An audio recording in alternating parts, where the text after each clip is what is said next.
Hello and welcome all to Indian economy on the eve of independence के द्वितीय class में। Last class में हमने क्या क्या देखा था, कुछ याद है? एब्सेंट थे हम, ऑनलाइन की थी।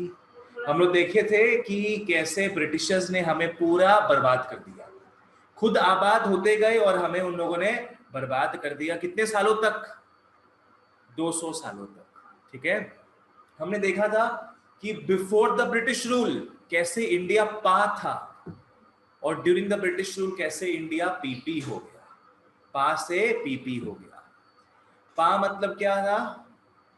पी मेंट prosperous economy, prosperous, very good. A for agrarian economy, एरियन, एग्रीकल्चरल बेस था। और एच world for famous handicraft industry. Handicraft industries के लिए इंडिया बहुत फेमस था before the Britishers came and destroyed everything. Indian handicraft समझते हो ना? What is handicraft? हाथ से बनाया हुआ सामान, नॉट मशीन मेड। ठीक है, Indian handicrafts was world famous for mainly two things. एक जो हम लोग रॉ मटेरियल्स यूज करते थे सुपीरियर क्वालिटी का, नो मिलावट वाज देयर। एंड दूसरा क्या था? हमारा जो क्रिएटिविटी था, हमारा जो क्राफ्टमैनशिप था, वो बहुत सही था। ठीक है, ओके।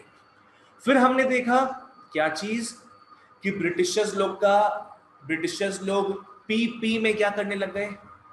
जब ब्रिटिश रूल हुआ इंडिया में तो कैसे इंडिया पाहा से पीपी बन गया। पीपी मतलब क्या हो गया? Protection and promotion of what? Economic interests of Britain.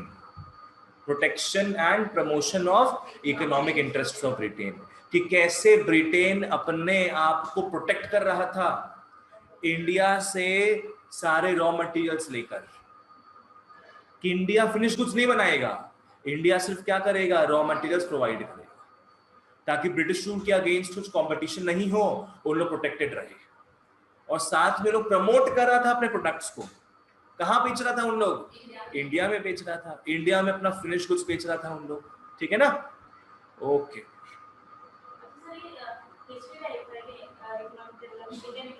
नहीं, इसका ये तुमको बताया था ना लाइन उस दिन, ये वाला पहला 3 चैप्टर जो है वो अपने को क्या ब्रिटिश रूल से करंट तक ले आएगा। ये ब्रिटिश रूल है, ये 1950 टू 1990 इंडिया है, और ये 1991 ऑनवर्ड्स है। तो ये 3 चैप्टर बोल सकती हो बेसिकली हिस्टोरिकल व्यू पॉइंट दे रहा है कि कैसे इंडियन इकोनॉमी जो है वो डेवलप होते गया। और उसके बाद का इन 3 चैप्टर को छोड़ के जो बाद का जो 8-9 चैप्टर्स है उसमें हम लोग करंट चीजों के बारे में बात करेंगे, जैसे पॉवर्टी हो गया, एम्प्लॉयमेंट हो गया, सबके बारे में। ठीक है, आ जाओ। ओके, मैंने आपको बताया था आप लोगों को कि अपने 6 चीजों का बात करेंगे इसमें। एक एग्रीकल्चर, एक इंडस्ट्रियल सेक्टर, एक फॉरेन ट्रेड, बाकी 3 क्या था? Demography, occupation, infrastructure. इंफ्रास्ट्रक्चर था और डेमोग्राफी था। इन 6 चीजों के बारे में बात करेंगे। जिसमें पहला चीज अपने लास्ट क्लास देख चुके थे, एग्रीकल्चर। हमने देखा कि एग्रीकल्चर को कैसे ब्रिटिशर्स ने तबाह किया। उन 200 सालों में एग्रीकल्चर का क्या स्टेट था? एक था जमींदारी सिस्टम, एक था कमर्शलाइजेशन ऑफ एग्रीकल्चर, जिसके थ्रू फार्मर्स जो है वो फूड क्रॉप्स छोड़ के कैश क्रॉप्स में शिफ्ट हो रहे थे। तीसरा क्या था? लो लेवल ऑफ प्रोडक्टिविटी, ना टेक्नोलॉजी था, ना इरिगेशन फैसिलिटीज था, और क्या क्या लगता है, ना फर्टिलाइजर्स था, ना एजुकेशन मिला फार्मर्स को कैसे बढ़िया तरीके से ग्रो करे और अपने क्रॉप्स एंड ऑल को। ठीक है, लास्ट पॉइंट क्या था? Fourth point, scarcity of investment. ठीक है, फार्मर्स लोग बेचारे पूरे कुचल गए थे, उनको ना मन था ना पैसा था कि वो इन्वेस्टमेंट कर पाए, मॉडर्नाइज कर पाए अपने आप को, ऐसा भी कुछ नहीं था उन लोगों के पास। ठीक है, चलो नेक्स्ट अपने आज बात करेंगे इंडस्ट्रियल सेक्टर। हमने देखा India was world famous for what? Handicraft industries. तो वही हमारा मेन पहचान था।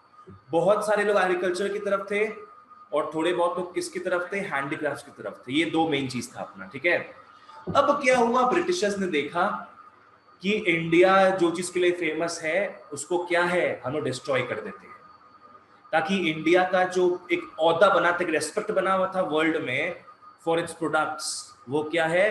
पूरा टार्निश हो जाए, पूरा डिस्ट्रॉय हो जाए। तो ब्रिटिशर्स ने किस किस तरीके से हमारे इंडस्ट्रीज को बर्बाद किया, आओ देखते हैं। सबसे पहला चीज, for the poor state of industrial sector during the British rule. British rule के समय इंडिया का इंडस्ट्रियल सेक्टर क्यों इतना खराब था, उसका पहला रीजन क्या है, डी इंडस्ट्रियलाइजेशन। क्या है, de industrialisation. What is industrialisation? कि अपने इंडस्ट्रीज को बढ़ा रहे इंडिया में, और फैक्ट्रीज खड़ा हो रहा है, और गोडाउन्स बन रहा है, और वेयर हाउसेस बन रहा है। डी मतलब क्या हो जाएगा, नेगेटिव चीज, मतलब वो हटते जा रहा है, बना बुनाया को खत्म कर दिया जा रहा है, ठीक है। तो एक रीजन क्या था, डी इंडस्ट्रियलाइजेशन। दूसरा रीजन था decline of, India was famous for what, handicraft industries. दूसरा रीजन क्या था, डिक्लाइन ऑफ हैंडीक्राफ्ट इंडस्ट्रीज। हाँ, बिकॉज बना हुआ सामान एक्सपेंसिव होता है, ठीक है, उसमें हमारा प्यार भी लगा हुआ होता है ना, तो वो क्या है, एक्सपेंसिव होता है थोड़ा, ठीक है। सो इसको भी डिक्लाइन कर दिया ब्रिटिशर्स ने।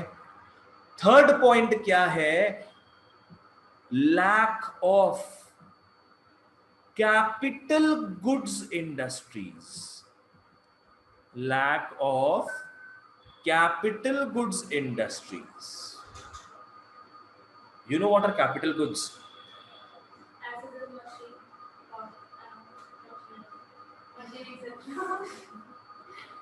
अपने जब मैक्रो पढ़ेंगे ना, तो मैक्रो में ये सभी है भर भर के, कैपिटल गुड्स का मतलब। कैपिटल गुड्स क्या होता है, कैपिटल गुड्स क्या हो गया, मशीन्स हो गया, टूल्स एंड इक्विपमेंट्स हो गया, फैक्ट्रीज हो गया, प्लांट्स हो गया, जो बेसिकली प्रोड्यूसर को हेल्प करता है सामान बनाने में, ये वो चीज हो गए कैपिटल गुड्स।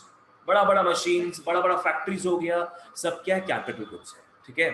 तो इसका भी उसमें काफी लैक हो गया था, बिकॉज ब्रिटिशर्स ने इन चीजों को बंद करवा दिया। ब्रिटिशर्स ने बोला बड़ा बड़ा मशीन चाहिए तुम लोग को, अगर तुम लोग कहां से परचेज करना पड़ेगा, ब्रिटेन से।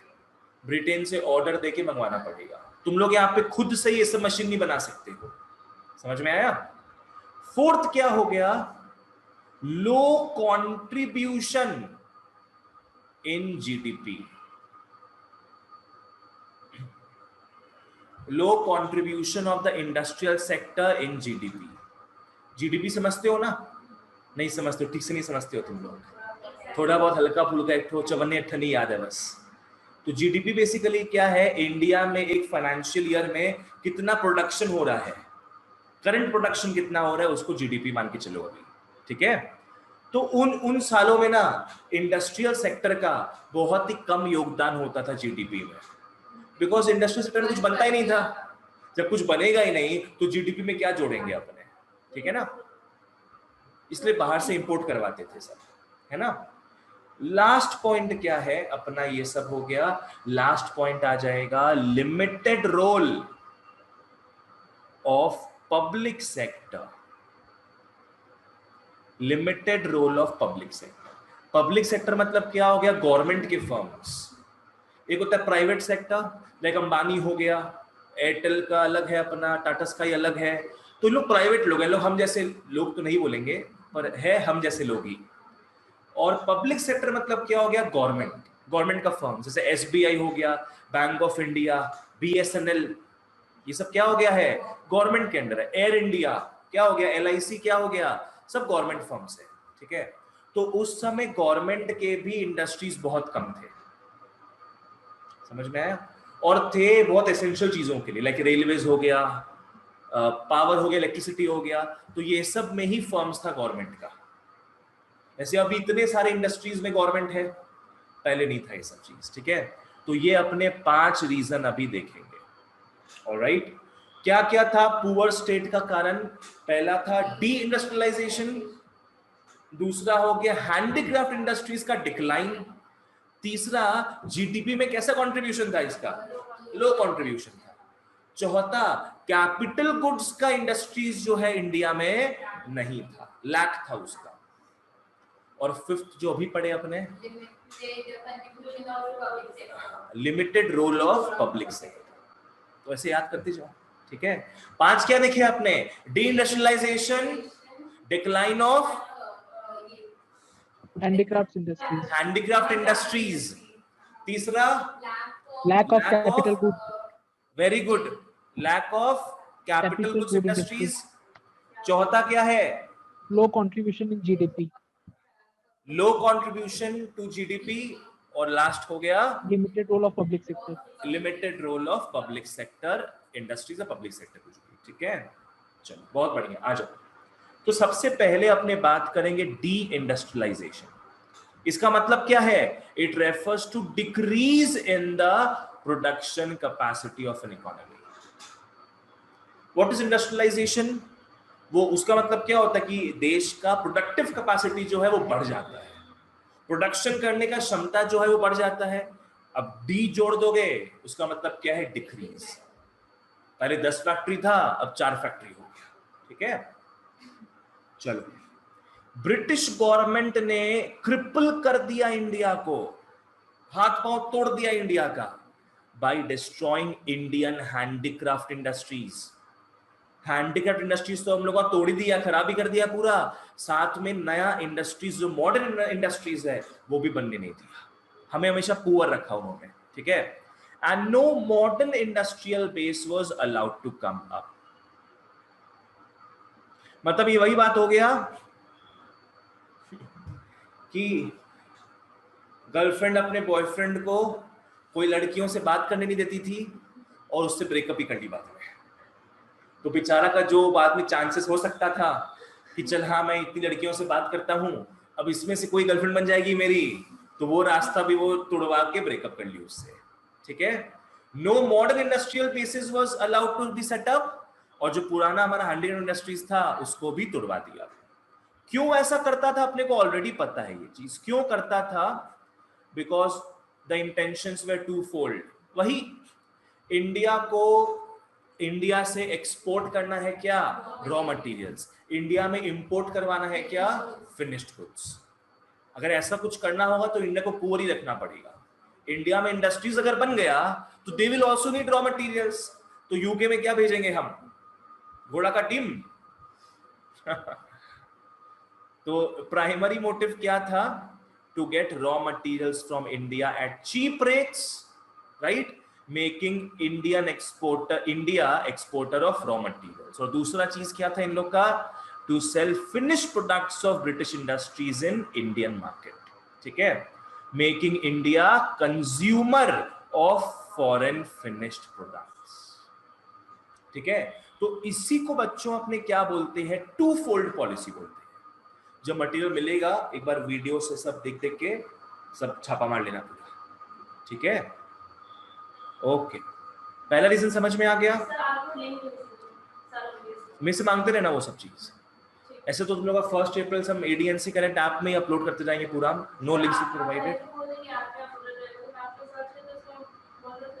हाँ, उसमें तुम लोग आईडी नहीं किया था अभी तक, हम उसमें बैच में ऐड करना पड़ेगा। अभी क्या कुछ लोग का 11 चल रहा था, कुछ लोग का 12 स्टार्ट हो रहा था, तो अभी हॉटस्पॉट हो जाता है बहुत। हम सोचे 1 अप्रैल से सबको डाल देंगे एक साथ। अभी लिंक मांग लेना मेरे से, ठीक है। ओके, नेक्स्ट चीज क्या है? Decline of handicraft industry. Two fold policy समझ में आ गया क्या था? टू फोल्ड पॉलिसी का मतलब क्या था? इंडिया को, इंडिया से रॉ मटेरियल एक्सपोर्ट करो और इंपोर्ट करो फिनिश प्रोडक्ट्स, ठीक है। अब अपने देखेंगे discriminatory tariff policy. Next we look at discriminatory tariff policy. ढंग से फॉलो करो क्या है। देखो, पता है ना कि जब भी कोई भी goods and services border cross करता है तो गवर्नमेंट कुछ टैक्स लेता है। गवर्नमेंट क्या है? कुछ टैक्स लेता है, ठीक है। तो ब्रिटिश गवर्नमेंट ने क्या किया? इंडिया से अगर कोई रॉ मटेरियल बाहर भेज रहा है तो उसमें 0 टैक्स। वो लोग कैसा रूल बना दे, कैसा पॉलिसी बना दिया कि इंडिया, मतलब ये पकड़ लो ब्रिटेन है, ये क्या है? इंडिया। तो इंडिया से जब रॉ मटेरियल एक्सपोर्ट होगा, ठीक है, तो यहां पे क्या है? कोई अपने को कस्टम ड्यूटी, कोई टैक्स नहीं देना पड़ेगा। क्लियर? तो इससे क्या है? रॉ मटेरियल्स चीपर पड़ेगा। ब्रिटेन में जो भी इंडस्ट्री है जो इंडिया से रॉ मटेरियल मंगा रहा है उन्हें सस्ता पड़ेगा। ये समझ में आ रहा क्या है? वैसे ब्रिटेन से जब फिनिश्ड गुड आ रहा है इंडिया में, ढंग से फॉलो करो, ब्रिटेन से जब फिनिश्ड गुड्स इंडिया में आ रहा है तभी भी टैक्स नहीं लगेगा। तभी तो इंडियन लोग जो है वो बाहर का सामान ज्यादा प्रेफर करेंगे। हाँ, समझ में आ रहा है? ब्रिटिश को अपना जो भी फिनिश गुड्स है इंडिया में भर देना था पूरा, पर इंडियन लोग ऐसे गरीब थे उस वक्त, अगर और टैक्स भर देगा तो इंडियन लोग बाहर से भी मंगाएंगे सामान और उस पर भी और टैक्स देंगे, तो ब्रिटिशर्स लोग का यहाँ पे भाई कुछ बनेगा, जमेगा ही नहीं यहाँ पे। समझ में आया? तो ब्रिटिश से इंडिया में जो फिनिश्ड गुड्स आ रहा था उसमें भी क्या है, नो टैक्स था। समझ में आ रहा है? ताकि इंडियंस को ब्रिटिश का सामान क्या लगे, चीपर लगे।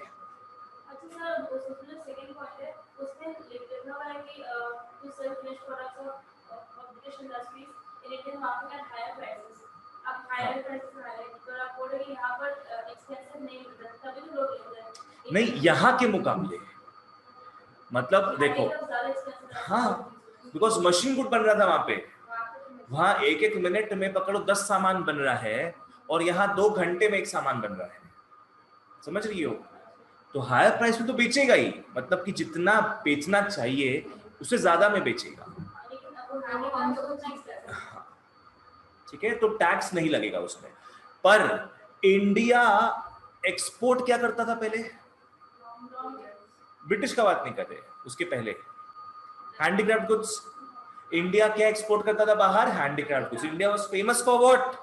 Handicraft goods. ठीक है, तो अब इन लोग क्या किया, हैंडीक्राफ्ट गुड्स क्योंकि बाहर नहीं जाए तो उसमें हेवी टैक्स लगा दिया। छल कपट देखा तुम लोग? तो इंडिया वाले कहीं बाहर अपना हैंडीक्राफ्ट गुड्स बेचने जा रहे हैं तो उसमें इन लोग क्या लगा दिया, हेवी टैक्स। कि पकड़ लो एक इंडियन अपना 100 रुपए का सामान बेच रहा है बाहर में, तो बाहर वालों को पकड़ लो 300 रुपए देना पड़ेगा उसका, 200 रुपए टैक्स जाएगा गवर्नमेंट के पास, ब्रिटिश गवर्नमेंट के पास। तो इतना टेंशन में आके थोड़ी ना खरीदेगा सामने वाला बोलेगा कि इंडियन गुड्स तो इतना एक्सपेंसिव हो गया है, वी वोंट बाय इट। तो धीरे धीरे क्या हो गया, हैंडीक्राफ्ट गुड्स का जो वर्ल्ड ओवर डिमांड था खत्म होते गया। समझ में आ गया? बस वही चीज है। तो इसी को क्या बोलते हैं, डिस्क्रिमिनेटरी टैरिफ पॉलिसी। ऑलराइट, यही क्या है, it led to the decline of handicraft industry in India. थोड़ी ना ब्रिटिशर्स घर घर जाके तुड़वा दिया सबका इंडस्ट्री, नहीं, उन्होंने ऐसा सिचुएशन पैदा कर दिया कि लोग खुद से ही नहीं बनाएंगे, अब सामान खरीदने वाला ही नहीं है कोई, है ना। चलो, तो it allowed, British government allowed free export of raw materials from India. देख लिए, British government allowed free import of final goods to India. India में भी क्या फ्रीली इंपोर्ट होगा, नो टैक्स। क्लियर है? नेक्स्ट, अब क्या है, heavy duty, heavy tax was imposed on what, export of Indian handicrafts. ठीक है, चलो ओके, आ जाओ नेक्स्ट।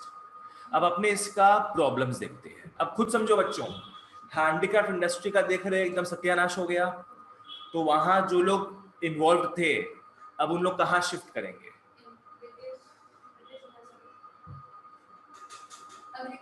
एग्रीकल्चर में शिफ्ट करेंगे, बिकॉज उस समय वही तो एक और चीज था, है ना।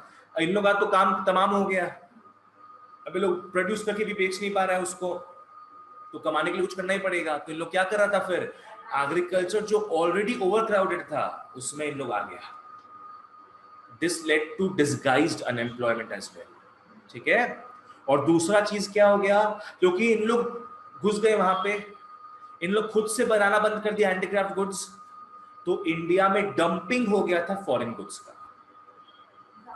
मतलब इंडिया में भर गया था क्या, फॉरेन गुड्स ही फॉरेन गुड्स। बस तभी लोगों शायद याद है कि नहीं, बाद में स्वदेशी मूवमेंट आया था, कि स्वदेशी गुड्स को यूज करो, खादी का कपड़ा पहनो, बाहर का सब त्याग दो। इंडियन लोग है ना हमेशा गोरियों को देख के लट्टू हो गए थे, है ना। अरे लगान में आमिर खान जो है, लगान तो देखा नहीं होगा शायद ना, तब छोड़ो ठीक है। ओके, सो जब डिक्लाइन हुआ हैंडीक्राफ्ट इंडस्ट्रीज तो उसके एडवर्स इफेक्ट्स क्या थे, आओ फॉलो करते हैं। एक क्या था, of course high level of unemployment. बहुत लोग क्या है अपना कारोबार छोड़ दिए, सदियों से जो काम कर रहे थे वो कारोबार छोड़ दिए हैंडीक्राफ्ट इंडस्ट्रीज का, तो there was high level of unemployment. फिर कहाँ घुसना पड़ा इनको, एग्रीकल्चर में जाके, जहां पे दरकार नहीं था उनका, फिर भी घुसना पड़ा, है ना। और दूसरा चीज क्या है, बहुत ज्यादा मात्रा में क्या होने लगा, इंपोर्ट होने लगा फिनिश्ड गुड्स का, जिसको अपने क्या बोल रहे हैं, डंपिंग। डंपिंग कॉन्सेप्ट क्या समझाएंगे अभी, पहले अपने ऊपर वाले पॉइंट में आते हैं। तो क्या है ये, हाई लेवल ऑफ अनएम्प्लॉयमेंट। आ जाओ, अनएम्प्लॉयमेंट हो गया बच्चों मास स्केल में। जो भी डिस्प्लेस्ड आर्टिसंस थे, आर्टिसंस कौन होता है, जो बनाने का काम करता है कुछ। फार्मर क्या हो गया, क्रॉप्स उगाता है, जो आर्टिसंस हो गया आर्टिस्ट्स, ठीक है, जो पॉट बना रहा है, हाँ, पेंट कर रहा है, पॉट बना रहा है, वो सब हो गया, ठीक है। So displaced artisans were forced to take up agriculture, जबरदस्ती इनको एग्रीकल्चर लेना पड़ा, जिस कारण ओवर क्राउडिंग होने लग गया एग्रीकल्चर में, जिस कारण डिसगाइज्ड अनएम्प्लॉयमेंट जो है वो फैलने लगा, ठीक है। नेक्स्ट आते हैं इंपोर्ट ऑफ फिनिश्ड गुड, जिसको डंपिंग बोल रहे हैं यहाँ पे। डंपिंग, डंपिंग का मतलब पता है क्या है, कूड़ा करकट फेंको फेंको एक जगह पे। डंपिंग का मतलब क्या, एक स्ट्रैटेजी होता है ये। क्या स्ट्रैटेजी होता है, फॉलो करना। जब मार्केट में ऑलरेडी एस्टैब्लिश्ड प्लेयर होता है, ठीक है, इसका ऑलरेडी राज है मार्केट में, कोई नया आदमी आ रहा है मार्केट में जुड़ने के लिए, तो वो तो कंपटीशन बन गया। तो वो जो ऑलरेडी जमा हुआ प्लेयर है वो क्या करेगा, वो कुछ समय के लिए कम दाम में बेचना स्टार्ट कर देगा सामान, ताकि जो नया आदमी आया है मार्केट में, जो खड़ा होने का ट्राई कर रहा है, उसको क्रिपल कर दिया जाएगा। वो घुसेगा निकलने के लिए, उसको निकाल दिया जाएगा मार्केट से, क्योंकि वो सर्वाइव ही नहीं कर पाएगा ना। आज खुद समझो, देखो, पकड़ लो अमेज़न है, अमेज़न का पकड़ लो, मान के चलो कि फूड डिलीवरी सर्विस चल रहा है यूएस में। ऐसे यहाँ पे किसका चलता है, फूड डिलीवरी कौन करता है यहाँ पे, एप्स के थ्रू करते हैं अपने। फूड डिलीवरी कौन करता है यहाँ पे, स्विगी जोमैटो सब करता है ना, स्विगी जोमैटो करता है।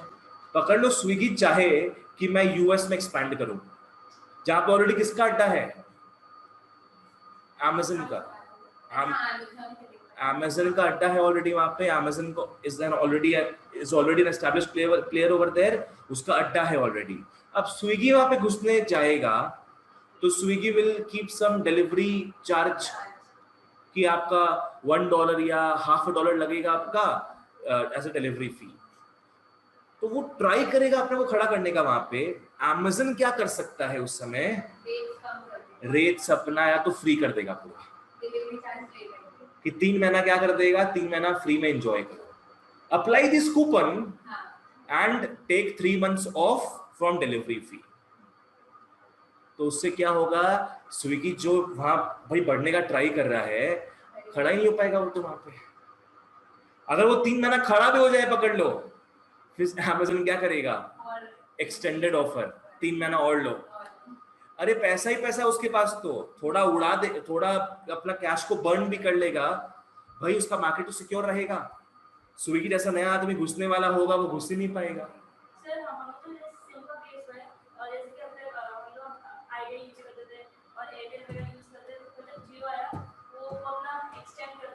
डंपिंग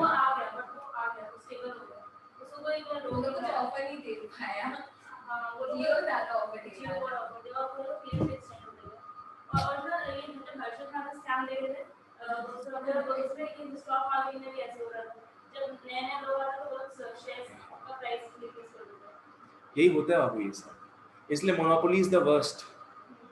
मोनोपोली का जियो का बन गया ना, तो उसके हम लोग लूटेगा वो।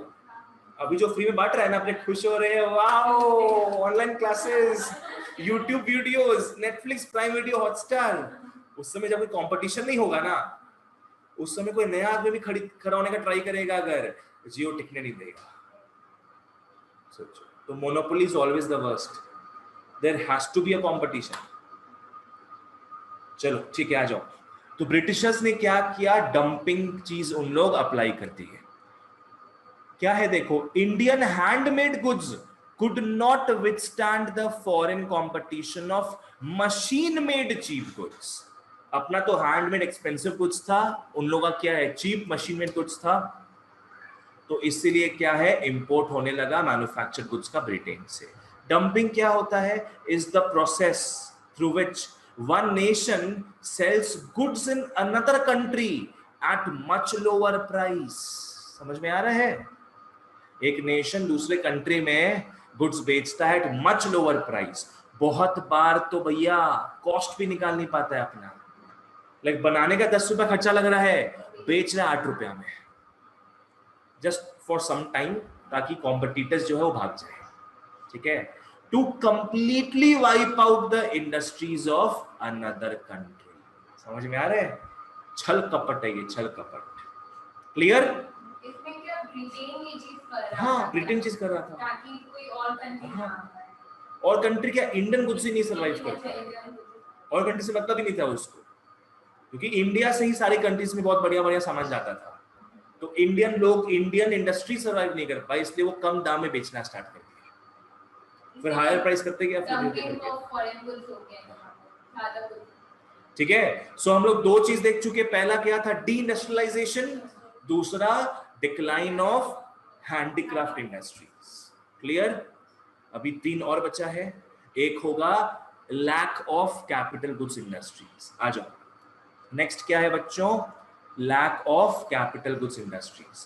कैपिटल गुड इंडस्ट्री रेफर किसको करता है, ऐसे इंडस्ट्रीज को जो क्या बनाते हैं, बड़े बड़े मशीनरीज बनाते हैं, बड़े बड़े मशीनरीज, टूल्स, इक्विपमेंट्स। ठीक है, ये सब को अपने क्या बोलते हैं, कैपिटल गुड्स। और जो ये सब बनाता है उसको अपने क्या बोलेंगे, कैपिटल गुड्स इंडस्ट्रीज। ठीक है, लाइक पकड़ लो कोई कंट्री जो है, आई मीन कोई फर्म जो है, कंपनी जो है, वो बड़ा बड़ा मशीन बनाता है, एकदम जंबो जेरोक्स वाला जो मशीन होता है ना, वो सब बनाता है, तो उसको अपने क्या बोलेंगे, कैपिटल गुड्स इंडस्ट्री बोलेंगे। और वो जो बना रहा है बड़ा बड़ा भारी भरकम सामान, उसको अपने क्या बोलेंगे, कैपिटल गुड बोलेंगे। ठीक है, तो ब्रिटिश रूल के समय में ना, there was hardly any capital goods industry, कोई कैपिटल गुड्स इंडस्ट्री था ही नहीं, और गिने चुने बस थोड़े बहुत कंज्यूमर गुड्स के इंडस्ट्रीज थे। ऐसे थोड़ी ना कि भैया दिन रात का जो भी कपड़ा होता है हम लोग का, जो भी खाने पीने का है, सब ब्रिटेन से ही आता था, नहीं, थोड़े बहुत कंज्यूमर गुड्स इंडस्ट्रीज भी थे, जो दूध बनाते थे, पकड़ लो चाय बनाते थे, पर मेजॉरिटी कहां से आता था, ब्रिटेन से फिनिश गुड्स आता था। ठीक है, तो इंडिया में उस समय कोई भी कैपिटल गुड्स इंडस्ट्रीज नहीं था। ब्रिटिशर्स ने बस यहां पे क्या किया, क्या जिसको प्रमोट किया ब्रिटिशर्स ने, थोड़े बहुत कंज्यूमर गुड्स वाले इंडस्ट्रीज जो है उसको उन्होंने यहां प्रमोट किया कि अच्छा किसी को खोलना इंडस्ट्रीज अगर, तो कंज्यूमर गुड्स का खोलोगे। कंज्यूमर गुड्स क्या हो गया, वो गुड्स जो कंज्यूमर यूज करता है, शूज हो गया, कपड़ा हो गया, अपना खाने पीने का सामान हो गया, ये सब क्या कंज्यूमर गुड्स होता है। तो ये सब तुम थोड़े बहुत मात्रा में खोल सकते हो, बट कैपिटल गुड्स नहीं खोलना है, कैपिटल गुड्स का इंडस्ट्रीज नहीं खोलना है, उसके लिए you have to be dependent on Britain. ठीक है, आ जाओ। Okay, so Indian entrepreneurs, Indian businessman जो थे, they had to be dependent on Britain for the supply of capital goods and heavy equipment. ठीक है, लाइक अपने यहाँ सूरत है, ये सूरत अहमदाबाद हो गया, गुजरात हो गया, डायमंड का सेंटर है वो, पता है ना। तो डायमंड के लिए डायमंड कटिंग मशीन भी मंगाना हो अगर, तो इंडिया में तो कोई बनाता नहीं है वैसा मशीन, कहां से मंगाना पड़ेगा, ब्रिटेन से मंगाना पड़ेगा। नहीं अभी नहीं, पहले का बात है। ठीक है, क्लियर ये चीज। अब लास्ट 2 में आते हैं, चलो ये तो इजी पॉइंट है, low contribution of what, industrial sector to what, GDP. क्योंकि भैया इंडस्ट्रियल सेक्टर ही बर्बाद हो गया था, तो सामान कितना बनेगा, यहां से सामान भी बनेगा नहीं ज्यादा, तो ज्यादा वर्थ का सामान भी जीडीपी में ऐड नहीं होगा इसमें। तो बहुत ही कम परसेंटेज जीडीपी का कहां से आता था, इंडस्ट्रियल सेक्टर से। ठीक है, क्या है देखो, few consumer goods industries were allowed but capital good industries were restricted. ठीक है, तो वही, इसलिए क्या है, लो कंट्रीब्यूशन था, इसलिए लो कंट्रीब्यूशन था इंडस्ट्रियल सेक्टर का हमारे नेशन के जीडीपी में। ठीक है, नेक्स्ट आते limited role of what, public sector. Public sector जो है वो रेलवेज हो गया, पावर जनरेशन हो गया, ऐसे होता है इलेक्ट्रिसिटी, ये सब पावर जनरेशन हो गया, कम्युनिकेशंस हो गया। कम्युनिकेशंस मतलब क्या हो गया, ये फोन वोन नहीं, उस समय था टेलीग्राफ बोल के, और पोस्ट था, इंडिया पोस्ट है ना, जैसे लेटर वाला, फैक्स नहीं था बाबू, वो तो अभी का है। फैक्स तो इंडिया में 15 साल पहले का था, अभी अभी यूज नहीं होता है पापा, उस समय और इस समय में डिफरेंस है ना। अरे तो बीच में भाई इंडिया में इंटरनेट ये सब भी आया है, कंप्यूटर आया इंडिया में 1991 के बाद, तो उस समय और इस समय के बीच में भी कुछ समय है ना। तो फैक्स वही बीच में आया था, और फिर 10 15 20 साल पहले बंद भी हो गया।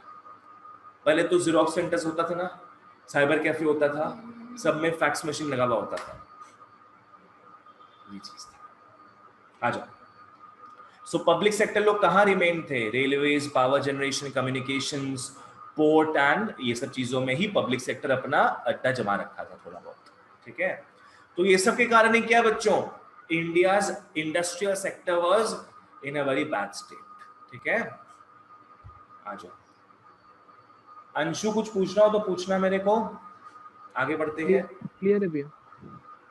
5 चीज क्या है बताओ। पहला रीजन क्या था, डीइंडस्ट्रियलाइजेशन, दूसरा decline of handicraft industries, decline of handicraft industries, lack of capital goods, तीसरा था, very good, limited role of public sector, lack in capital, कुछ नहीं, लैक ऑफ भी नहीं, lack of yes but capital कुछ industries to GDP, limited role of public sector. ठीक है, चलो आ जाओ। अब यहां से भी 2 मार्क का नोट्स आता है मॉडर्न इंडस्ट्रीज का, 2 मार्क का नोट्स आता है, नोट आता है यहां से मॉडर्न इंडस्ट्रीज का। क्या है, ब्रिटिशर्स 1947 तक रफा दफा हो गए यहाँ से, तो उसके 50-60 साल पहले से क्या है, थोड़ा बहुत मॉडर्न इंडस्ट्रीज आना स्टार्ट हुआ। इंडियन रिवोल्ट याद है कब का था, 1857, रिमेंबर 1857 में एक मेजर रिवोल्ट था, 1757 था वो तो बाबू, ब्रिटिशर्स लोग आए थे इंडिया में। 1857 में इंडियंस लोग क्या रिवोल्ट किए थे अगेंस्ट द ब्रिटिशर्स, पर हार गए थे वो अलग बात है, पर हम लोग रिवोल्ट किए थे उस वक्त। ठीक है, तो वो सब के बाद क्या इंडिया में थोड़ा मॉडर्न इंडस्ट्रीज आना स्टार्ट हुआ। लाइक से फॉर एग्जांपल ये हो गया अपना ऊपर का पार्ट, पकड़ लो, महाराष्ट्र ये सब हो गया, गुजरात ये सब हो गया, और ये हो गया अपना बांग्लादेश वाला पार्ट। ठीक है, तो महाराष्ट्र गुजरात वाले वेस्टर्न एरियाज में मॉडर्न इंडस्ट्री किसका सेटअप हुआ, कॉटन का, कॉटन का वहां पे इंडस्ट्री सेटअप होना स्टार्ट हुआ। और बांग्लादेश की तरफ स्टार्ट हुआ जूट मिल्स, जो पता है लास्ट क्लास में, पार्टीशन के बाद तो वहीं चला गया पूरा। ठीक है, सो मॉडर्न इंडस्ट्रीज इंडिया में आना स्टार्ट हुआ लेट 19th सेंचुरी में। ये जो इंडस्ट्रीज है ये सिर्फ और सिर्फ किस में आया, कॉटन में और जूट में, cotton textiles and jute mills. Cotton textiles भी कहां थे, ये इंडियन डोमिनेटेड थे, इसके ओनर कौन थे, इंडियन लोग थे, इंडियन एंटरप्रेन्योर्स थे। और ये कहां ज्यादा मौजूद था, ये ज्यादा मौजूद था वेस्टर्न पार्ट में, महाराष्ट्र, गुजरात, ये सब है। तभी देखो ये सब एरिया बहुत रिच एरियाज है, ये सब स्टेट्स क्या है, बहुत रिच स्टेट्स है। Jute mills on the other hand, these were dominated by the foreigners. Britishers लोग जूट मिल खोल के रखे थे अपना, वो भी किस साइड में, बंगाल के साइड में। और पार्टीशन के बाद क्या है, बांग्लादेश के हिसाब से वो चला गया वहां पे, ठीक है ना। चलो ओके, यहां तक सब क्लियर है क्या है। अब नेक्स्ट अपने आते हैं बच्चों फॉरेन ट्रेड की तरफ। Next we move on to foreign trade, कि कैसे ब्रिटिशर्स ने हमारे ट्रेड को तबाह किया, ठीक है। एक चीज तो पता है, ये ट्रेड को लेके एक्सपोर्ट करना था हमें यहाँ से रॉ मटेरियल्स, इंपोर्ट करना था हमें फिनिश्ड प्रोडक्ट्स। दूसरा चीज क्या था, हमारा जो इंडिया का ट्रेड था वो पूरे वर्ल्ड ओवर के साथ था। और अब ब्रिटिशर्स ने क्या किया, सिर्फ मेरे साथ ट्रेड करो, मेरे साथ ट्रेड करो, ऐसा करने लग गया।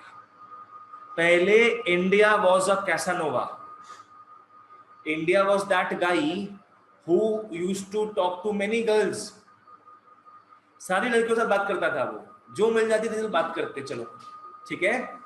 फेसबुक, इंस्टाग्राम, स्नैपचैट, व्हाट्सएप तक पहुंच गया था। ऑलराइट। और फिर ब्रिटिश नाम की गोरी कन्या आई इंडिया के जीवन में, बोली मेरे से बात करना है तुमको, मेरे से ही बात करना है और किसी से बात नहीं करोगे, सबसे तोड़ो, ब्लॉक करो उसको, तो ब्लॉक करेगा तुम, सबको ब्लॉक कर दो, किसी से कुछ काम नहीं करना है, सिर्फ मेरे से ही बात करोगे। तो क्या वैसे करके क्या हो गया, इंडिया क्या है, सिर्फ और सिर्फ ब्रिटिशर्स को ही सप्लाई करता था सामान। मैंने पकड़ लो, हाफ से ज्यादा इंडिया का जो एक्सपोर्ट है, हाफ से ज्यादा वो कहां होने लग गया, ब्रिटेन में, ठीक है। चलो, और लास्ट क्या है, लास्ट थर्ड पॉइंट इसमें क्या होगा, drain of Indian wealth. Last point इसमें क्या होगा, इसी तरीके से इन लोग हम लोग का खून चूस रहे थे, तो इंडिया का जो वेल्थ है वो क्या है, पूरा का पूरा ड्रेन होते जा रहा था। ओके, सो फॉरेन ट्रेड में अपने क्या देखेंगे कि India was exporter of raw materials and importer of what, finished products. Clear. दूसरा चीज क्या है, monopoly of Britain in trade, monopoly of Britain in trade. 50% से ज्यादा इंडिया का ट्रेड किसके साथ होने लग गया, ब्रिटेन के साथ। और तो और उस समय स्वेज कनाल बन गया था, ऐसे हूं तो ऐसा बोले वहां पे था, तुम लोग बनाइए भैया, वहां से चूना ईटा डालिए, और बोल रहा है, ठीक है। ध्यान दो, थर्ड में आ जाओ। थर्ड में क्या था, ड्रेन ऑफ इंडियाज वेल्थ।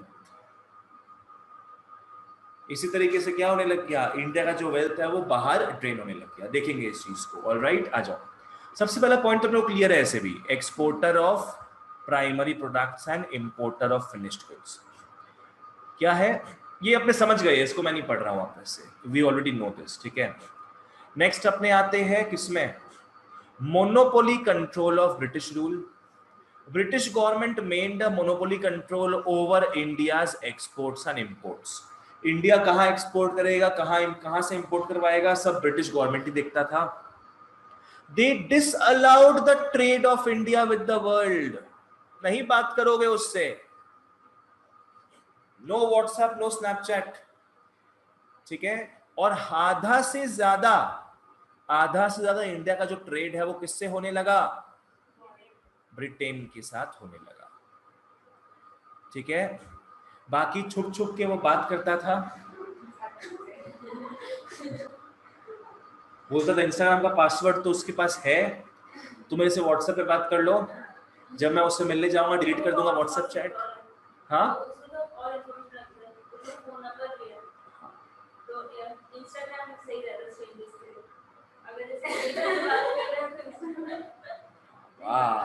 खूब दारूंदा, खूब दारूंदा, ठीक है।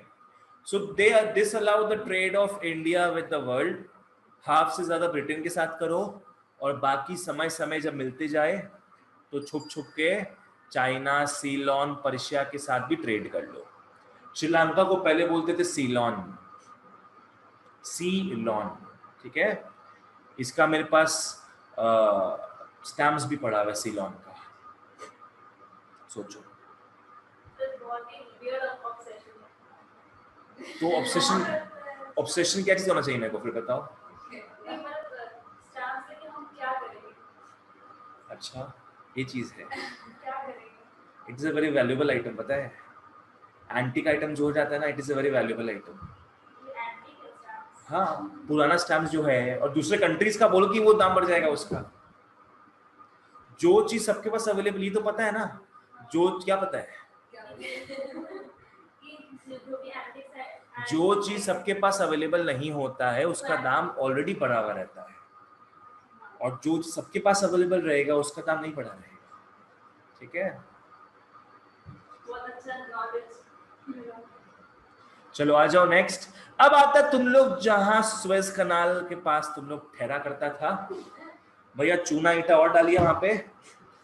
नेक्स्ट क्या है, फर्दर ब्रिटेन और खुश हो गया जब इजिप्ट को काट के सुएज कनाल निकाला गया।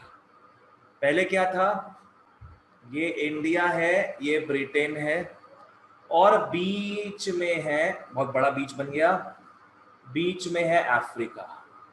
ये क्या हो गया, अफ्रीका। समझ में आ गया, ऐसा कुछ मैप है। हाँ ये इंडिया हो गया, ये ब्रिटेन हो गया। तो पहले इंडिया से जो भी लेन देन करना था वो कितना लंबा रूट पकड़ के जाना पड़ता था, समझ में आ रहा है, कितना लंबा रूट पकड़ के जाना पड़ता था। ये अफ्रीका हो गया, ठीक है, कितना लंबा रूट पकड़ के यहां से जाना पड़ता था, बहुत टाइम लग जाता था। फिर बना सुएज कनाल, यहीं पे इजिप्ट है जो अफ्रीका को मिडिल ईस्ट एशिया के साथ सेपरेट करता है, तो इजिप्ट के थ्रू काट के निकाला गया सुएज कनाल। ठीक है, तो अब इंडिया से मस्त मक्खन की तरह ब्रिटेन में जाने लग गया, फटाफट एकदम महीना महीना सेव होने लग गया इससे। ठीक है, मस्त जाने लग गया गुड्स एंड ऑल। तो this further helped the Britishers to suck India's wealth. ठीक है, तो सुएज कनाल ओपन कब हुआ, 1869 में। अब डायरेक्ट रूट मिल गया इंडिया और ब्रिटेन के बीच में, इतना घुमा फिरी करके नहीं जाना है, अब डायरेक्टली जाओ यहां से वहां तक। ठीक है, ओके। सो सुएज कनाल क्या है, एक आर्टिफिशियल वाटरवे है जो इजिप्ट के थ्रू गुजर रहा है। आर्टिफिशियल वाटरवे समझते हो, man made. What is artificial thing, man made. ठीक है, ये ओपन कब हुआ, 1869 में। इसका फीचर्स क्या था, it considerably reduce the cost of transportation and time. Transportation का कॉस्ट भी कम लगा, बिकॉज इतना जलाना नहीं पड़ेगा, पेट्रोल नहीं, कोल एंड ऑल इतना जलाना नहीं पड़ेगा, सीधे यहां से पहुंच जाएगा, और टाइम तो भयंकर सेव हो रहा है। ठीक है, जहां एक महीना में इंडिया से ब्रिटेन पहुंच रहा है सामान, एक महीना में, वहां 2 राउंड कट चुका होगा, 2 राउंड। ठीक है, ओके, क्लियर है यहां तक, बोलो। ये वाला पॉइंट, अच्छा ये, हाँ उसमें जो बोला ना कि कंट्रीज को अलाउ किया, तो उसमें टैक्स लेता था, तो उसमें भी नो टैक्स। वो तो इतना क्लियर नहीं है वैसे करके, उस समय का डिटेल स्टडी तो नहीं किए हुए है। ठीक है, टैक्स तो लेता ही था, पर ये सब नोट्स हम 3-4 बुक जो है उसको मिला के लिखते हैं। 3-4 बुक में जो बेस्ट पॉइंट्स होता है वो हम इसमें उतारते हैं, समझ रही हो, ताकि जैसे मैथ्स में भी वही करते हैं, मैथ्स में किए हुए है वो चीज, क्योंकि मैथ्स तो पहले से पढ़ा रहे हो और हम, तो उसमें क्या है 3-4, उसमें तो 4-5 बुक था IAS CBSE का मिला के, सब में से जो बेस्ट क्वेश्चन था, जो बोर्ड्स का क्वेश्चंस था, सब हम डाल चुके हैं उसमें। और इको का जब लास्ट में बनाना स्टार्ट किए हम, तो भी बहुत माथा लगाए, और 3-4 बुक को रेफर कर करके जो मेन पॉइंट्स था, जो बोर्ड्स में भी आ चुका है, जिसके पीछे में क्वेश्चंस लिखे हुए हैं, सबका यहाँ पे उतार दिया, समझी, ताकि एक ही जगह में सब तुम लोग बन जाए। अरे बाबा, अप्लाइड मैथ्स का हम ले लेंगे ML अग्रवाल, एक ले लेंगे RD शर्मा ले लेंगे, उसमें एग्जाम्पल्स है, बहुत सारा क्वेश्चन है एक्सरसाइज का, सब में से मिला के बना देंगे। Chill, bro. Advice. ठीक है, I go to college street, I will see कि जस्ट गो थ्रू इट, एक बार देखेंगे। ठीक है, आ जाओ। ओके, थर्ड पॉइंट में आते हैं। 2 पॉइंट देख लिए, समझ में आ गया। पहला पॉइंट क्या देखे अपने, एक्सपोर्ट और इंपोर्ट वाला चीज। दूसरा पॉइंट अपने क्या देखे, monopoly control over India trade, कि हाफ टाइम तुमको मेरे साथ बिताना पड़ेगा, बाकी हाफ टाइम तुम घूमो जहां घूमना है। ओके, नेक्स्ट आ जाओ। लास्टली क्या है, drain of Indian wealth during British rule. देखो, क्या लगता है तुम लोग को, एक कंट्री ज्यादा एक्सपोर्ट करता है तब उसके लिए बढ़िया सिचुएशन है, कि जब वो ज्यादा इंपोर्ट करवाता है तब उसके लिए बेटर सिचुएशन है? एक्सपोर्ट, बिल्कुल सही, वेरी गुड। अपने ये पढ़ेंगे बीओपी चैप्टर में, डिटेल में पढ़ेंगे बीओपी चैप्टर में। मैक्रो का पार्ट है ये, बैलेंस ऑफ पेमेंट्स। वहां पे समझेंगे कि कैसे एक कंट्री ज्यादा एक्सपोर्ट करता है तो वो और रिच बनता है, और जितना ज्यादा वो इंपोर्ट करवाएगा उतना ही वो किसी और के ऊपर डिपेंडेंट रहेगा। अमेरिका इतना अमीर कैसे हो गया? बिकॉज अमेरिका के ही प्रोडक्ट्स पूरे दुनिया भर में मिलते हैं। जो लैपटॉप हो गया अपना, चाहे माइक्रोसॉफ्ट का हो, चाहे मैकबुक हो एप्पल के आईओएस का, सब लोग कहां का कंपनीज है? ये सब यूएस का कंपनीज है। वर्ल्ड ओवर एक्सपोर्ट करता है इन लोग, कितना कुछ एक्सपोर्ट करता है ना, तभी तो इतना अमीर हो गया हम लोग। तो वही चीज है। तो अपने को लगता होगा कि इंडिया इतना ज्यादा रॉ मटेरियल एक्सपोर्ट करता था, कहां पे, यूके में, ब्रिटेन में इतना ज्यादा रॉ मटेरियल एक्सपोर्ट करता था, तो India must be filthy rich. पर रॉ मटेरियल ज्यादा और ज्यादा करता था। रॉ मटेरियल्स का तो भर भर के दिन रात। ठीक है, तो ऐसा लग सकता है प्राइस कम देता होगा रॉ मटेरियल, फिनिश गुड्स के हिसाब से प्राइस कम देता होगा। हाँ, वो भी सही है। पर इंडिया जब एक्सपोर्ट करता था तो पैसा तो आता ही होगा ना उस चीज का। तो वो जो पैसा आता था वो भी यहाँ पे पता है क्या चीज के लिए यूज होता था? ब्रिटेन का ही जो कर्मचारी था यहाँ पे, उन लोग का ही जो घर बार था यहाँ पे, ऑफिस था, उसी में वो पैसा लगने लगा। इंडियन को नहीं मिला। मतलब इंडिया का डेवलपमेंट नहीं हुआ इंडिया के पैसे से भी। समझ में आया? ओके, क्या है? So drain of Indian wealth during the British rule, there was huge export surplus due to excess exports. हम लोग कुछ ज्यादा ही एक्सपोर्ट करते थे, जिस कारण इंडिया में ह्यूज एक्सपोर्ट सरप्लस होने लग गया। एक्सपोर्ट सरप्लस मतलब क्या है? हम लोग बहुत ज्यादा एक्सपोर्ट करते थे और बहुत पैसा आता था, हद से ज्यादा। However, this was not used for the benefit of India.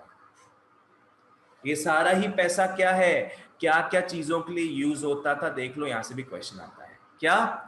To make payments for expenses incurred by office set up by the British government. British government यहाँ पे जो भी अपना फैक्ट्री नहीं, जो भी ऑफिस हो गया, जो भी क्वार्टर्स हो गया, रेसिडेंस हो गया, अपना खोल के रखा था, मेंटेनेंस तो लगता ही है ना, मेंटेनेंस का खर्चा सारा ये सबसे निकाला जाता था। सोचो, समझ में आया ना क्या हो रहा है?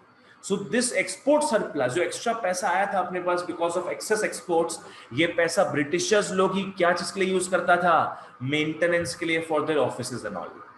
दूसरा, वॉर के लिए भैया सोल्जर्स बहुत सारे चाहिए। वॉर तो उस समय तो कभी भी वॉर हो जाता था, कोई माई बाप नहीं था वॉर का, तो यहाँ वॉर वहां वॉर, या तो इंडिया के अंदर ही वॉर, या तो इंडिया के बाहर और कहीं वॉर करना हो। अब जो सोल्जर्स है उन लोग को भी तो मंथली पगार मिलेगा, तो ये सब में भी यूज होता था वो पैसा।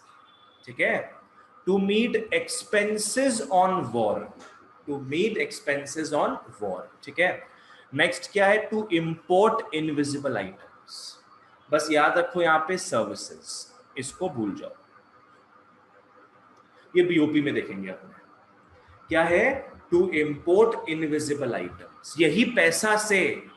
यही पैसा से ब्रिटिशर्स बाहर से सर्विस इंपोर्ट करवाता था। सर्विस मतलब क्या हो गया? बैंकिंग हो गया। सर्विस मतलब क्या हो गया? इंश्योरेंस हो गया। टूरिज्म हो गया, शिपिंग हो गया, ये सबको सर्विसेज बोलते हैं।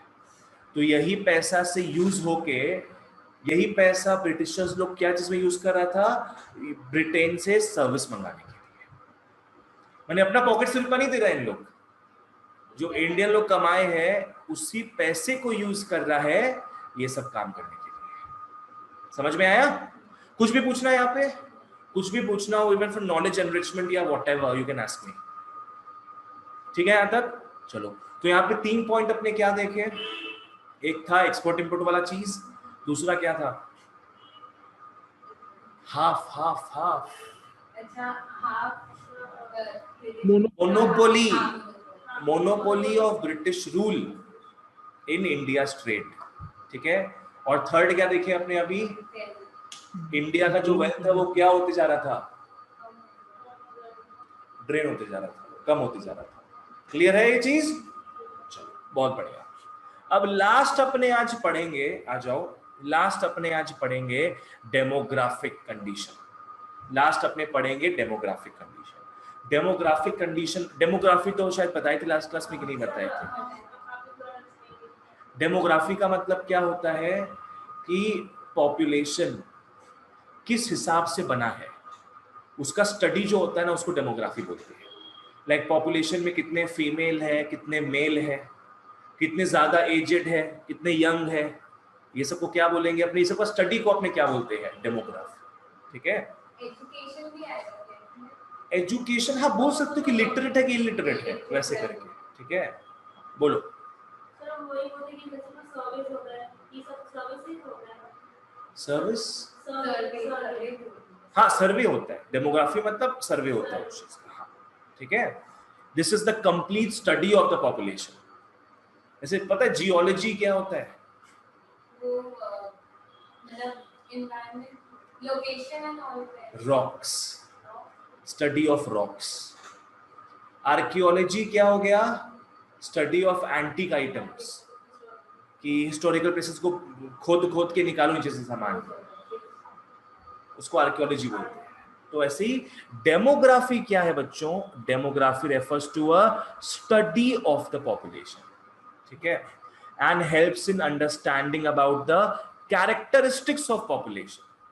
पॉपुलेशन का कैरेक्टरिस्टिक क्या है, किससे किससे कितने लोग कैसे हैं, मतलब। ठीक है, on the basis of what, age हो गया, जेंडर हो गया, लिटरेसी, उनका ऑक्यूपेशन क्या है, सब कुछ के बारे में स्टडी होता है इसमें, a complete study of the population. ठीक है, आ जाओ। ओके, तो यहां कुछ डेट्स हमें याद रखने बच्चों for MCQs and all.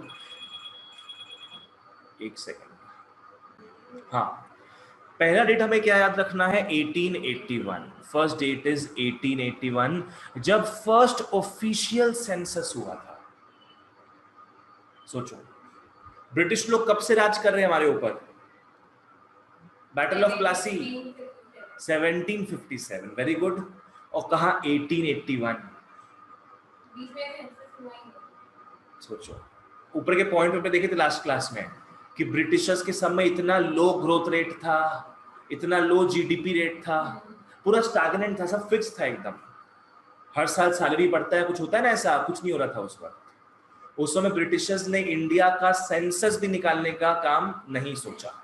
Census क्या होता है कि इंडिया में कितना पॉपुलेशन एंड ऑल है। ठीक है, बहुत बड़ा काम होता है ये, कभी 10 साल लग जाता है। ठीक है, तो सोचो कहाँ 1757 से हमारे ऊपर राज कर रहे हैं इन लोग, और कहाँ 100-150 साल बाद 1881 में सेंसस ये लोग निकालना स्टार्ट किया। समझ में आया?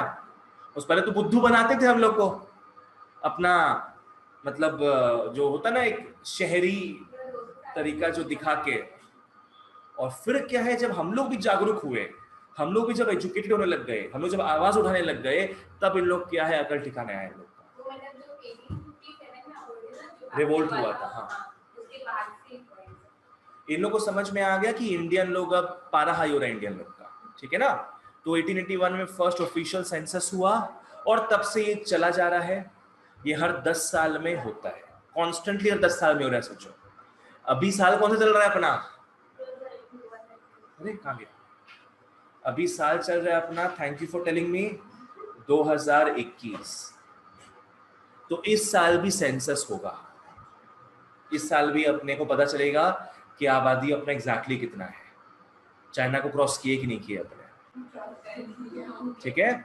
सो 1881 में फर्स्ट ऑफिशियल सेंसस हुआ, carried out after every 10 years। Next आता है 1921। देखो ये भी डेट अपने को याद रखना है, 1921। This year is called the year of great divide, year of great divide. ढंग से फॉलो करना, फॉलो करो। कोई कंट्री, ऐसा एक कंट्री है जहां बर्थ रेट और डेथ रेट बहुत हाई हो, बर्थ रेट बहुत हाई है और डेथ रेट भी बहुत हाई है, तो वैसा कंट्री क्या पुअर होगा, मीडियम होगा, रिच होगा, क्या होगा?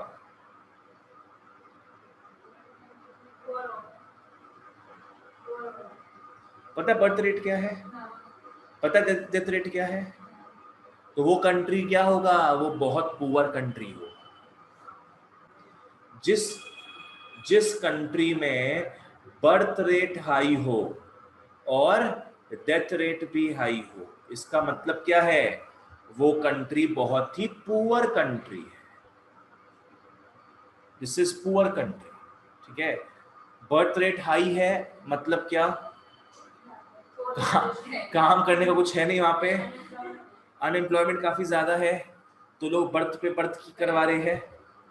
डेथ रेट बहुत हाई है मतलब वहां का जो हेल्थ फैसिलिटीज है वो बहुत ही खराब है, बहुत ही पुअर है।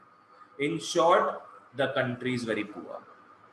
तो 1921 तक, 1921 सोचो 100 साल पहले तक इंडिया क्या बहुत ही पुअर कंट्री में आता था, ठीक है। इसके बाद क्या हुआ, बर्थ रेट तो अपना हाई था ही, पर क्योंकि लोगों के पास कुछ काम नहीं था, लोगों के पास कुछ काम नहीं था, और डेथ रेट पर क्या हो गया, कम हो गया, डेथ रेट कम हो गया। इसका मतलब क्या है, हमारा जो हेल्थ फैसिलिटीज है वो उसमें काफी सुधार आया, ठीक है। तो इसी को अपने क्या बोलते हैं, डेवलपिंग कंट्री बोलते हैं। इसको अपने क्या बोलते हैं, अंडर डेवलप्ड, डेवलपिंग। और अमेरिका ये सब में क्या है बच्चों, बर्थ रेट क्या है, कम हो गया, डेथ रेट तो कम है ही, डेवलप्ड कंट्रीज। खुला बुद्धि। तो इंडिया सिर्फ एक ही देखा है year of great divide. India अभी सिर्फ फर्स्ट फेज से सेकंड फेज में आया है, थर्ड फेज का चांद नहीं देखा इंडिया अभी, ठीक है। थर्ड फेज का चांद यूएस देख रहा है और चाइना को दिखाया जा रहा है। चाइना में 1 चाइल्ड पॉलिसी है। अब हट गया, जितना मेरे नॉलेज में है उतना क्या है, 1 चाइल्ड पॉलिसी। उसे एक से ज्यादा बच्चा पैदा करोगे तो हम प्रॉब्लम क्रिएट कर देंगे तुम्हारे जीवन में। चाइना में ऐसा हो गया है, तो बर्थ रेट भी घट गया एकदम, और डेथ रेट तो घटा हुआ है बिकॉज अच्छा हेल्थ फैसिलिटीज है वहां पे। क्लियर है क्या है? So this is 1921, the year of great divide. Before 1991 India was at the first stage. यहाँ बर्थ रेट डेथ रेट क्या था, बहुत हाई था। फिर सेकेंड स्टेज में आ गया। सेकेंड स्टेज का मैं बता ही चुका हूं आप लोगों को। आफ्टर 1921 यहाँ बर्थ रेट तो बहुत हाई था, पर डेथ रेट क्या है, वो लो हो गया। डेथ रेट क्या है, लो हो गया, डाउनवर्ड एरो दे दिया। क्लियर? चलो, चाइना अभी क्या है, डेवलप में उसको डेवलप्ड ही लोग, बहुत लोग बोलते हैं बाबू। एग्जैक्टली इसके कारण नहीं डिसाइड होता है, एग्जैक्टली इसके कारण नहीं होता है वो चीज, समझी? आज भैया मोदी जी बोल दे एक ही बच्चा पैदा करोगे सब, क्यों? नेटफ्लिक्स आ चुका है आजकल, लोग अब व्यस्त हो गए अपने अपने जीवन में, हो ही सकता है ये चीज।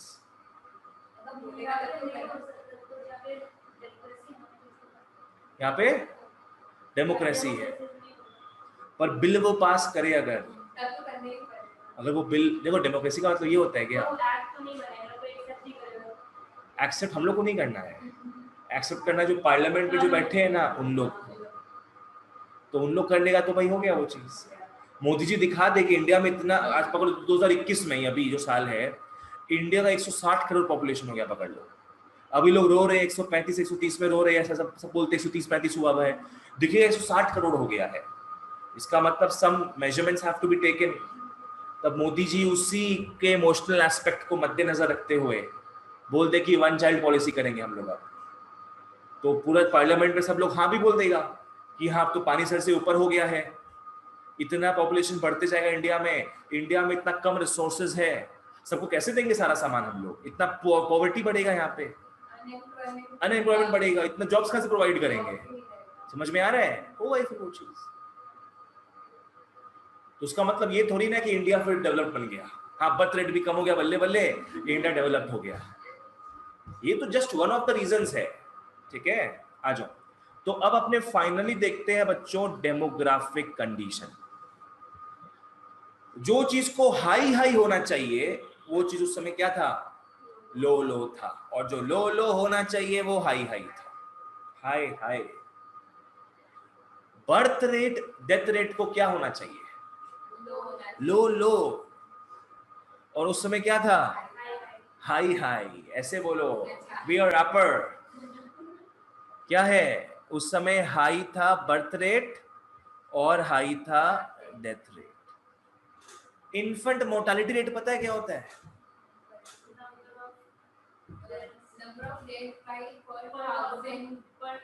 पर 1000 बर्थ्स। 1000 बच्चा पैदा हुआ, उसमें से 1 साल के अंदर ही कितने बच्चे मर जाते हैं? 1 साल के अंदर। उसको क्या बोलते हैं? Infant mortality rate. तो ये क्या होना चाहिए? लो लो। लो लो होना चाहिए, पर उस समय क्या क्या रहा होगा? हाई हाई रहा होगा। तो उस समय क्या था? हाई इन्फेंट मोर्टालिटी रेट, ठीक है? लिटरेसी क्या होना चाहिए? हाई हाई, पर उस समय क्या रहा होगा? लो लो रहा होगा। तो ये भी हाई था, ये भी हाई था। लिटरेसी रेट जो है वो लो था। क्लियर? चलो ठीक है। हेल्थ स्टेटस क्या होना चाहिए? और उस समय क्या था? लो लो, ठीक है? हेल्थ स्टेटस हो गया, और इसमें क्या था? लिटरेसी रेट हो गया। लिटरेसी रेट को लो होना चाहिए। एक और चीज को लो होना चाहिए, एक और चीज को लो होना चाहिए, वो हाई था उस वक्त। हेल्थ स्टेटस तो देख लिए अपने, क्या क्या है और क्या क्या देख लिया अपने? हाई बर्थ रेट देख चुके, डेथ रेट देख चुके, हाई इन्फेंट मोर्टालिटी रेट देखिए, हाँ लो लाइफ एक्सपेक्टेंसी। लाइफ एक्सपेक्टेंसी क्या होता है? कि आदमी कितने साल तक जी सकता है। ये क्या होना चाहिए? हाई होना चाहिए कि 80 साल 90 साल तक लोग जिएंगे because of advancement in medical technology. और उस समय क्या था? लो लो था, लो लाइफ एक्सपेक्टेंसी, ठीक है? एंड नेक्स्ट क्या था? हाँ, एक्सट्रीमली लो लिटरेसी रेट और पुअर हेल्थ फैसिलिटीज था। एंड लास्टली क्या था? एसओएल। एसओएल अच्छा होना चाहिए अपना। What is SOL? Standard of living. SOL क्या है? स्टैंडर्ड ऑफ लिविंग, लोगों का रहने सहने का तरीका, कि कितने आराम से कितने अच्छे से वो लाइफ अपना स्पेंड करते जीते हैं, ठीक है? उसको क्या बोलते हैं? एसओएल। एसओएल क्या होना चाहिए? हाई हाई, पर उस समय था जी लो लो। तो सब कुछ उल्टा था, वास्तु खराब था इंडिया का, ठीक है? जो हाई होना चाहिए वो लो, और जो लो होना चाहिए वो high. So high birth rate, high death rate, high infant mortality rate, low literacy rate, ये सब था उस वक्त, ये सब था, ठीक है? लो लिटरेसी रेट था उस वक्त, लो लाइफ एक्सपेक्टेंसी था उस वक्त, कि लोग 40-50 साल तक ही जीते थे, पकड़ लो। हेल्थ स्टेटस भी क्या था? बहुत ही पुअर था हमारा, और एसओएल भी बहुत ही लो था, ठीक है? हाँ, अगर रहने सहने का तरीका गंदा हो, खराब हो, तो मतलब यू आर पुअर, पॉवर्टी मतलब, ठीक है? आ जाओ। लाइक पहले के घरों में क्या चलता था? वो डब्बा वाला टीवी, किसी को गुस्सा आए तो भाई मार दो, उठा के मार दो उससे। फिर क्या आया? एलसीडी टीवी आया। एलसीडी नहीं, फिर आया अपना कलर टीवी, वो भी डब्बा ही था पर ब्लैक एंड व्हाइट को छोड़ के कलर टीवी आया। उसके बाद आया एलसीडी टीवी, फिर आया एलईडी टीवी, फिर आया ओएलईडी टीवी, थोड़ा बोल करके ऐसे करके, वो तो सुपर एक्सपेंसिव है, 2-3 लाख रुपया का, बाप रे बाप। और अभी क्या है, स्मार्ट टीवी है। हम लोग तो एलसीडी यूज करते हैं। एलसीडी एलईडी यूज होता है अभी, एलसीडी एलईडी, पर अभी कोई अपग्रेड करता है अगर, तब स्मार्ट टीवी लाता है। स्मार्ट टीवी क्या है, मतलब उसमें सीधे हॉटस्टार हो गया, फ्लिपकार्ट फोन की तरह हो गया उसमें। वो मेरे टीवी में भी होता है, यूट्यूब फोन कैसे, किसके थ्रू चलाती हो तुम? सर वो रिमोट होता है, उसमें इंटरनेट कनेक्ट करना पड़ता है और रिमोट से चलाना पड़ता है। बहुत ही हार्ड है, मतलब हार्डवेयर ज्यादा है ना। तो स्मार्ट टीवी तो वही चीज है, स्मार्ट टीवी आजकल बहुत कम दाम में आ जाता है, 11-12 हजार में 32 इंच का टीवी आ जाता है, 11-12 हजार में, सोचो पूरा स्मार्ट टीवी, उसमें आराम से तुम ये सब यूज कर सकती हो। ठीक है, आ जाओ। ओके, तो पहले अपने देखते हैं high birth rate and death rate. Birth rate क्या हो गया, नंबर ऑफ चिल्ड्रन बोर्न पर 1000 पीपल इन अ ईयर। ठीक है, 1000 पीपल है और 50 बच्चे पैदा हो रहे हैं, तो क्या हो गया, 50 हो गया बर्थ रेट। डेथ रेट क्या हो गया, वही कि 1000 लोग में से कितने लोग मर रहे हैं। डेथ रेट क्या हो गया, refers to number of people dying per 1000 persons in a year. Values अपने को याद रखना होगा। एक साल के अंदर, एक साल के नहीं, एक साल के अंदर नहीं, अच्छा हाँ, 1000 पीपल इन अ ईयर होगा, हाँ एक साल में नापते हैं अपने। ठीक है, बर्थ रेट और डेथ रेट उसमें बहुत हाई था। बर्थ रेट क्या था, 48, डेथ रेट क्या था, 40। इसे वैल्यू ज्यादा रखना पड़ेगा अपने। बर्थ रेट उस समय क्या रहा होगा, 48 रहा था, और डेथ रेट क्या हो गया, 40। Clear, okay. Infant mortality rate का मतलब क्या है, number of infants dying before reaching 1 year of age. समझ में आया, पर 1000 नहीं, per 1000 live births in a year. Alright, 1000 बच्चे पैदा हो रहे हैं एक साल में, उस एक साल में उनमें से कितने बच्चे मर रहे हैं, एक साल होने के पहले। एक साल होने के पहले। ठीक है, तो ये भी बहुत ज्यादा था, सोचो 218 था, 218, मतलब 1000 बच्चे पैदा हो रहे हैं, उसमें से मतलब 200 भी पकड़ते हो तो 5 बच्चों में से हर एक बच्चा जो है मर जाता था। सोचो उस समय बिहार कैसा है, फिर अगर इन्फेंट मोर्टालिटी रेट इतना हाई है तो फिर बर्थ रेट क्यों हाई है, अगर डेथ इतना हो रहा है बच्चे लोग का तो बर्थ रेट हाई कैसे होगा। हाँ, तो बर्थ रेट तो हाई रहेगा ही। अगर पैदा तो हो ही रहा था ना हम लोग, हाँ देखिए वो एक साल में मर जा रहा था तो पैदा तो हो ही रहा था। पैदा होगा तभी ना मरेगा कि मर मर के पैदा होगा, भाई प्यार में मरते हैं लोग। इन्फेंट मोर्टालिटी रेट में एक्चुअल मरने का बात हो रहा है। ठीक है, 218 उस टाइम पे था, सोचो। अब आज के जमाने में क्या है, 44, जस्ट 44 है। ठीक है, तो पहले क्या था, infant mortality rate was 218, just imagine. Life expectancy भाई 44 इयर्स था सिर्फ, मतलब लोग दादा बनने के पहले ही स्वर्गवासी बन जाते थे। नहीं, दादा तो बन ही जाते होंगे, 15 साल में तो बच्चा शादी कर लेता था उस वक्त।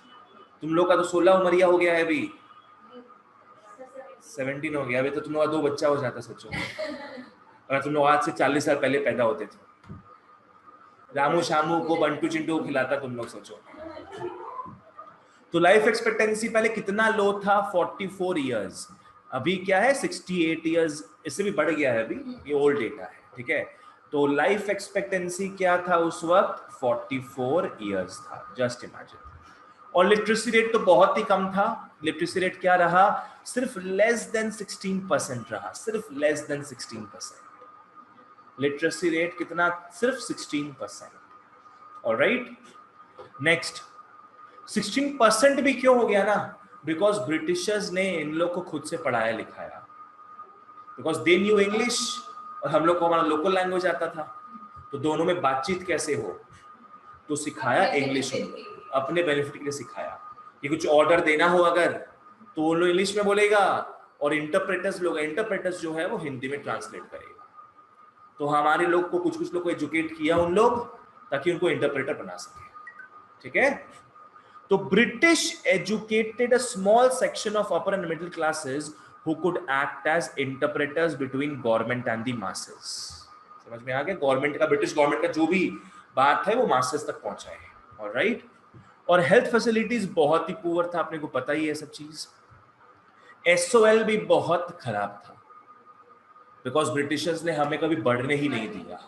हमारा जो अच्छा खासा जॉब था कहाँ, हैंडीक्राफ्ट इंडस्ट्रीज में, उसको भी वो क्या है बंद करवा दिया। और एग्रीकल्चर में जो लोग कमा रहे थे उन लोग का भी आधा बंटवारा करना पड़ा बिकॉज वो डिस्प्लेस्ड आर्टिसंस थे, उन लोग वहां पे घुस रहे थे एग्रीकल्चर में।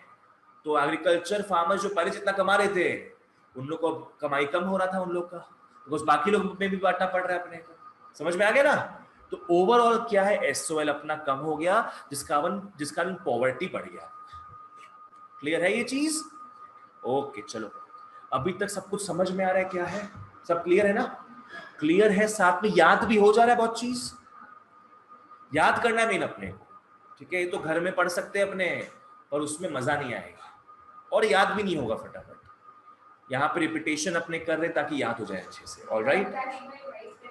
हाँ वही बात है मेरा, बस वही मकसद है कि तुम लोग यहाँ पे इतना माथा में घुसा दे कि हाँ तुम लोग को ये एलियन नहीं लगेगा बाद में। जब भी रिवीजन करने बैठोगे तो हाँ भैया ऐसे बोले थे, वैसे बोले थे, हाँ ये था वो था, ऐसे करके याद हो जाए तुम लोग को, ठीक है। ओके चलो, फिर अपने आज डेमोग्राफिक कंडीशन तक ही करते हैं। Next class we continue with occupational structure, ठीक है। That's all for today guys, thank you so much and bye bye, take care all, bye भैया, बाय बाय एवरीबॉडी।